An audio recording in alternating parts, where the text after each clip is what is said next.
Hi. If we are honest, we usually think about protecting our face from the sun, but almost never about the scalp. And yet, this is where everything begins. Hair growth, hair quality, color, and even the speed of aging. The sun doesn't always damage the scalp in the obvious way. It doesn't necessarily cause burns or pain.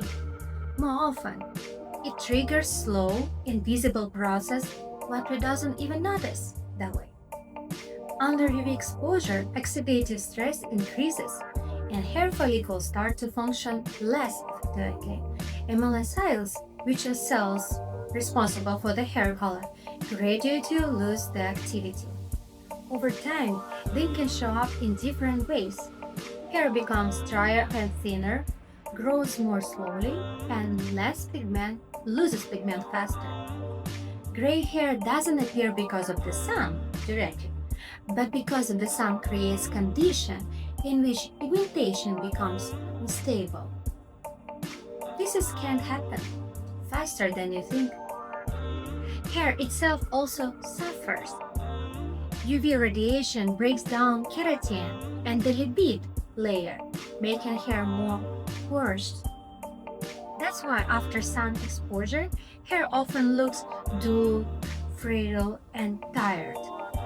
This is exactly noticeable in drying, light, or chemically treated hair. At the same time, hair creates all illusion of protection. It feels like the scalp is covered, but UV rays exactly reach the parting, temples, and crown.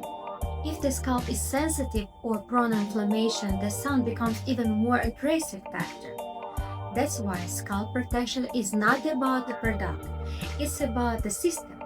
A bit of physical protection, oxidant support, and proper hydration, and thoughtful recovery. And recovery after sun exposure is not just applying the mask once. It's about restoring balance in the scalp and follicle.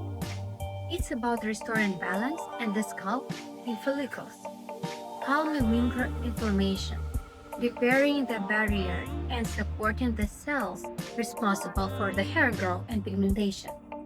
We are used to think about the anti-aging in terms of face care, but hair has its own aging mechanism, and it starts from the scalp. When you treat the scalp constantly, you can truly slow down the process.